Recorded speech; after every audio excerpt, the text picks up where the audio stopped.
Tom Fox, staff photographer file, Dallas Cowboys quarterback Dak Prescott 4 rects after wide receiver Michael Gallup, 13, scored a second quarter touchdown in their NFC Wild Card game against the Seattle Seahawks at it. Tom Fox, The Dallas Morning News. In a salary cap world, simple truths aren't always what they seem. If Dak Prescott grows as a quarterback and continues to be good, it's great for the Cowboys. But if he becomes great, can the Cowboys still be good? What seems like the obvious answer, yes, of course, gets convoluted as Prescott's salary escalates and other Pro Bowl players sign new deals. On Friday came the announcement that DeMarcus Lawrence had landed $65 million in guarantees over the next 3 seasons. No matter how it's sliced, those will be some large salary cap numbers. There's no certainty that Prescott will be next up, but his deal is coming. And, like all things with the Cowboys quarterback, you follow the world of Seattle's Russell Wilson to examine where all this might be headed. You've probably heard that Wilson has given the Seahawks an April 15th deadline to extend his contract. His second with the team, one that averages $22 million per year and initially made him the second highest paid quarterback in 2015, expires after 2019. Wilson is now the 12th highest paid quarterback but is coming off his best individual season, even if the Seahawks were eliminated in the first round by Dallas. Wilson wants to top the $30 million per year mark and probably will, although the Seahawks have a policy of not offering early extensions to veteran players, something that has bruised the feelings of some including Pro Bowl safety Earl Thomas, which is why he's now a Baltimore Raven. The Seahawks and their particular approach to payroll is their problem, not yours, but it all relates to how quarterbacks are paid and how the Cowboys must approach any Prescott deals with caution.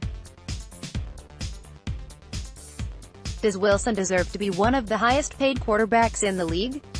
Absolutely. Did any of the top 6 paid quarterbacks win a playoff game last season? They did not. In fact, none of them even reached the playoffs. You can look at a wide range of factors for this, but the truth is that Green Bay's Aaron Rodgers, $33.5 million, Atlanta's Matt Ryan, $30 million, Minnesota's Kirk Cousins, $28 million, San Francisco's Jimmy Garoppolo, $27.5 million, Detroit's Matthew Stafford, $27 million, and Oakland's Derek Carr, $25 million, didn't throw a single pass in January. Now it doesn't have to work this way. Certainly New England has had unmatched success with a veteran quarterback, although it seems unfair that Tom Brady has never made $20 million in a season, mostly staying in the $15–19 million range. As Prescott said in January, you can do that when your wife makes more money than you do. But as Prescott prepares for his final season to work as an underpaid individual, in NFL terms, you can see, finally, the attendant desperation of that reality. The Cowboys signed or traded for 3 veterans, wide receiver Randall Cobb, defensive end Robert Quinn and safety George Iloka, all on one-year deals, hoping to capitalize on this final shot at doing what Seattle did so well with its young quarterback. Sign up for our free Cowboys newsletter. The Seahawks won a Super Bowl in Wilson's second year and went to another in his third when he was still operating on his rookie contract, after being selected in the 3rd round. As a 4th-round pick who started right away, Prescott provided the Cowboys with the golden opportunity to build quickly around him and take advantage of not having a quarterback eat up a significant percentage of the salary cap. Even though Jared Goff and Carson Wentz went 1–2 in the same draft in which Prescott followed Charles Tapper off the Cowboys board at 135, both the Rams and Eagles have followed the Seahawks model and been to a Super Bowl with quarterbacks on first contracts.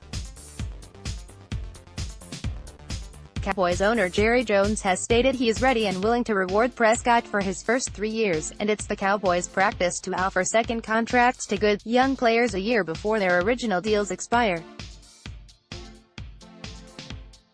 But as Prescott moves toward the $28 million per season range, one wonders if the Cowboys, with their talented, youthful roster, can find a way to advance deeper in the playoffs than they have for so many years. Beyond that, if Prescott improves as Wilson did approaching 30, what can the club afford to pay him later on and remain competitive? What the Seahawks do and how they wrestle with Wilson's future is worth watching from the Cowboys' perspective. This team won one playoff game in Prescott's first 3 seasons, whereas the Seahawks won 6 in Wilson's first 3. But now Seattle has leveled off and lost much of the defense that made it great. Half of last year's 12 playoff teams got there by having a first-contract quarterback at the top of their depth chart. It's not the only way to win, but it's becoming the path to success in this era. If the Cowboys think life gets easier as their quarterback gains experience, it's almost like they've forgotten the oldest rule in the book. Follow the money.